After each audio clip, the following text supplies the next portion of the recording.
ሰላም ጤና ይስጥልኝ። ውድና የተከበራችሁ የቻናል ቤተሰቦች ሰላማችሁ ብዝት ይበልልኝ። ለዚህ ቤት ለዚህ ቻናል አዲስ ከሆናችሁ ቻናሉን ሰብስክራይብ እያደረጋችሁ አበረታቱኝ። ሰብስክራይብ ለምታደርጉኝ እጅግ አድርጌ አመሰግናለሁ።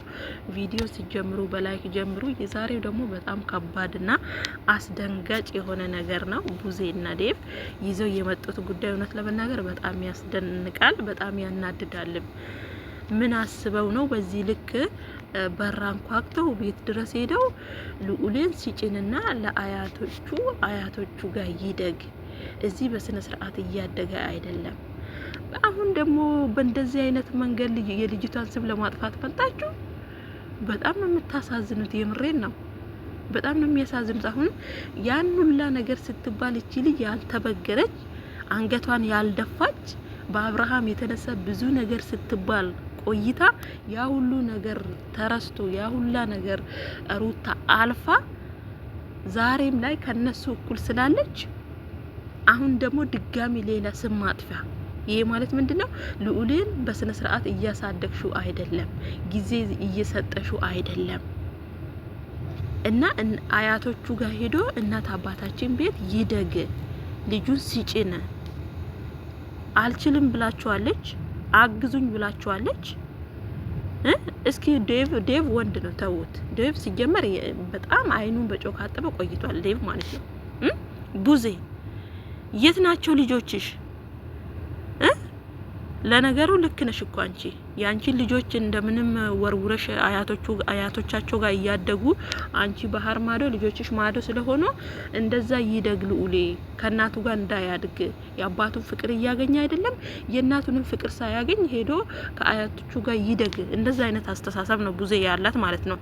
ለምን የሷን ሁለቱ ልጆች እያደጉ ያሉት ነጋሽዬ ጋር ነው። ገባችሁ? እሷ አዲስ አበባ ነች፣ ልጆቹ ቡታጀራ ናቸው። እንደዛ ነው አይደለ? ስለዚህ የሷን እጣ ፋንታ ሩታዬም እንዲደርሳት ነው ፍላጎቷ። እንደዛ ነው። በዚህ ልክ ከሩታ ጋር መተሻፍሽን የምትካፈችው ማለት ነው። ከመቼ ወዲህ ነው አንቺ በዚህ ልክ ለልዑል ሀሳቢ ሆነሽ እንትን ያልሽው ሽንጥሽን ገትረሽ መከራከር እንትን ያልሽው የጀመርሽው? ዛሬ ደግሞ ይሄን ሀሳብ ይዛችሁ መጣችሁ። በጣም ነው የምትገርሙት። በነገራችን ላይ ዴቭ ሲጀመር ቆየኮ። ዴቭ ከተበለሻሸ ዴቭ በጣም ቆየ። እውነት ለመናገር ምን አጣች? ምን ጎደለበት? ልዑሌ ነው እንዳንቺ ልጆቿን እዛ ጥላኝ ልክ እሷም ሌላ ከአብርሃም ጋር ምንድነው ያለቻት? አንቺና አብርሃም ያልጨረሳችሁት አላችሁ። ስለዚህ እናንተ ሁለታችሁ ተጋፈጡ፣ ልጁን ግን ስጡን። ልጁ አያቶቹ ጋር ይደግ፣ በስነ ምግባር ይደግ። ገና 1 አመት ያልሞላ ልጅ አመት ያልሞላው ልጅ ወስዳ ለእናንተ ብትሰጥ እናንተ እንኳን እሺ ብላችሁ ልትቀበል ለነገሩ ትቀበላላችሁ።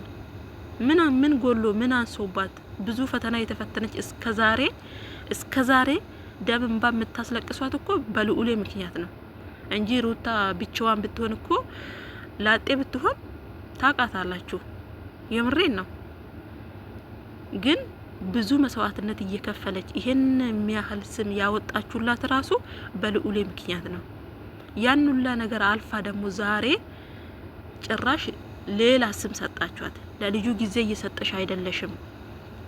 ያን ጊዜ እንደማሰጥ ያደረገውማ የራሳችሁ የገዛ ወንድማችሁ ነው። እዚች ጋር መታችሁ ሩታ ላይ አፋችሁን ከምትካፈቱ የገዛ ወንድማችሁን መክራችሁ ገጽጻችሁ መመለስ ያቃታችሁ እሷ ጋር መታችሁ ግን ለሷ ስም መስጠት ለእናንተ ቀላል ነው። ይሄ ነው የሚቀላቸው እኮ የምሬን ነው። ይሄ ነው የሚቀላቸው። የገዛ ወንድማቸውን መክረው መመለስ ያቃታቸው ሩታ ጋር እየመጣች ጸጉሯ እስኪንቀጠቀጥ ነው ቡዜ አፋን የምትካፈተው ማለት ነው። ከምን ጋር ይዋለች ፈስ ተማረች አሉ። ስለዚህ ልክ እንደሷ ሩታም ልጇን ወስዳ አያቶቿ ጋር ጥላ ልጆቿ እሷ እዚህ እንዲኖሩ ነው ፍላጎቷ። እንደዛ ነው። የአባቱን ፍቅር ያላገኘ የእናቱንም ፍቅር ሳያገኝ ይደግ፣ በአያቶቹ ይደግ፣ ይንከራተት ነው። እንደዛ ነው። የትኛው ስነ ምግባር? ምን አጣሩት ተጋ ሆኖ ምን አግዥኝ ያለችሽ? በጣም ነው አይና ወጣችሁት። በምን እናናግራት? በቃ በምን የሷን የሆነ ነገር ካፋ በምን እንልቀም ነው እንጂ በዚህ ልክ በራን ኳኩታችሁ እሷ ቤት ድረስ የሄዳችሁት ሌላ ምን አጣችሁ ነው? በምን ደረሰችባችሁ? ለምን አርፋ ተቀመጠች ነው? ይሄ ነው ይመስለኛል ሀሳባቸው። የምሬን ነው የምላችሁ ጋይስ። እና በጣም ነው ያዘንኩባቸውና በስተመጨረሻው ለማልቀስ ምንም አልቀራትም ሩታ። ምክንያቱም ስትናድድ ስሜቷን በእንባ ነው የምትወጣውና በጣም ተናንቋታል። አይዞሽ ይሄም ያልፋል።